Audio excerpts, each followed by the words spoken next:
So yan guys, 6:30. Umakyat tayo kasi tumawag yung isang parcel natin, yung GNT. Kunin natin guys. Nakatatawag lang ng GNT Raider. So tara. Isa reta. Pakita mo.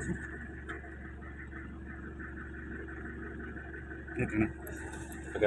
Sir, thank you. Thank you, sir. Thank you. Sige. Thank you.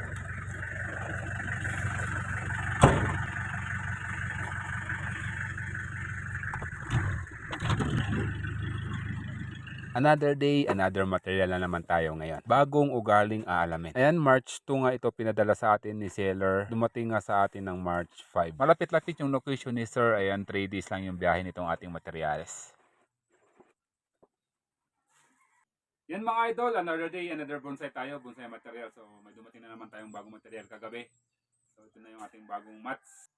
So yan guys, galing nga ito kay Sir Efren Lorenzana ng Pililla Rizal.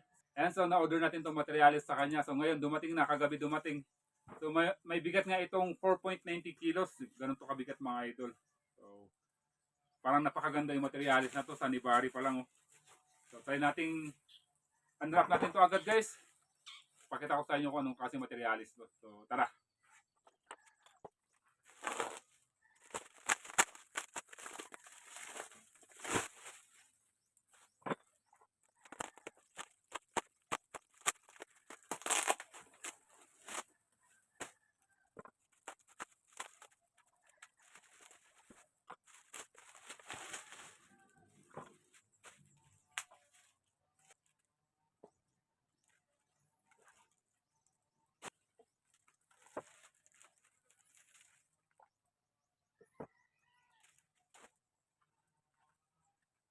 Ayan, ito na ating materials.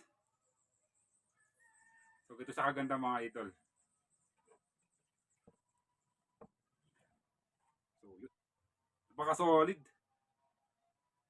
So yan nga kay Sir Efren ng Pililla Rizal. Ayan, maraming salamat sa materials na pinadala nyo. Napaka-solid mga idol. Oh.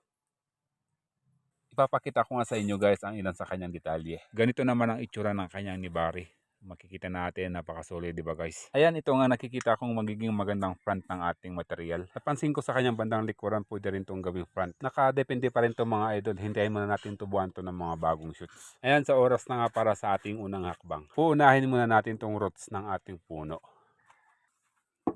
Para sa ating first step, sa mga ugat muna tayo. Base ito sa aking mga experience sa mga order ko ng mga materyales. Halos sa karamihan, pagdating nga dito sa aking location, nabutas at lumabas ang mga ugat sa mga balot ng parcel. Dahilan nga para magasgasan ang mga dulo ng mga ugat at dulo ng mga sanga.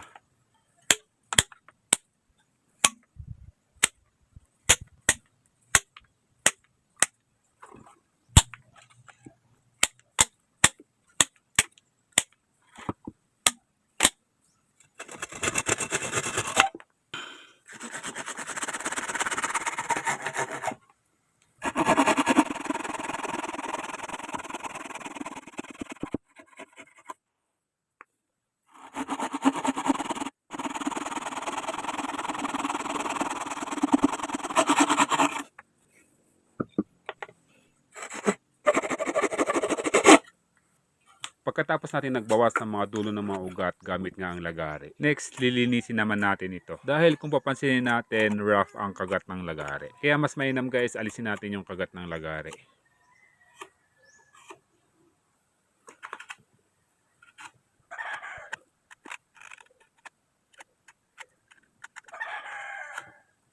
Next, sa mga abang naman tayong mga branches ng material. Magbabawas nga rin tayo ng kaunti sa kanyang mga abang na primary. At iiwan nga natin kung saan may mga nodes na tumubo.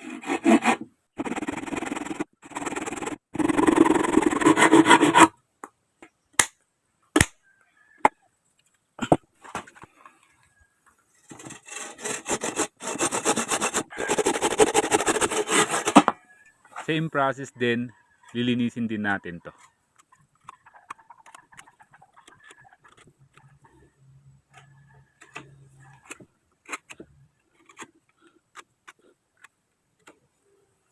At syempre, huwag kalimutan ang cut paste para nga sa mga agarang pag-heal ng ating mga pinagputulan.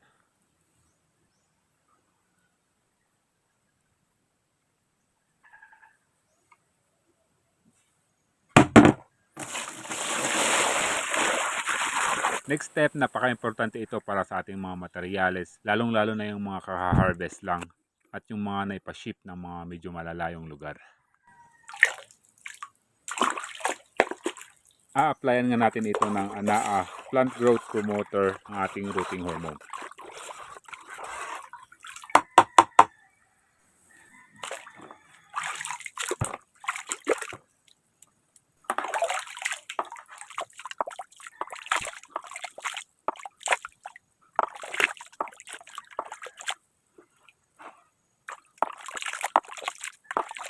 Sa pagbabad natin dito sa ating puno, ibababad lang natin to ng 1 hanggang sa 2 oras.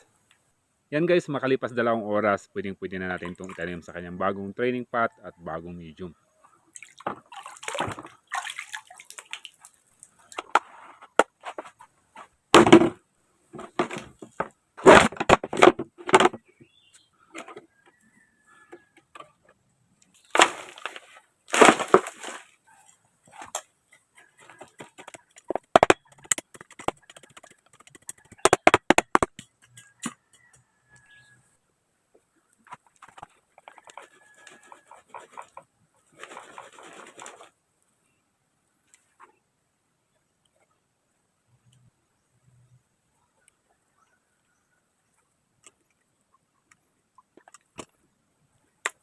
Anchor para safe ang puno natin.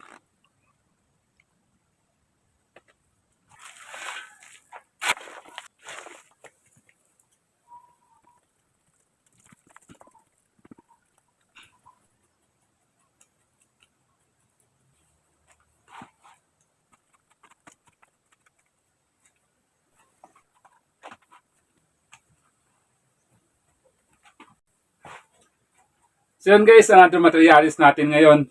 Ito nga pala isang big na ipugo.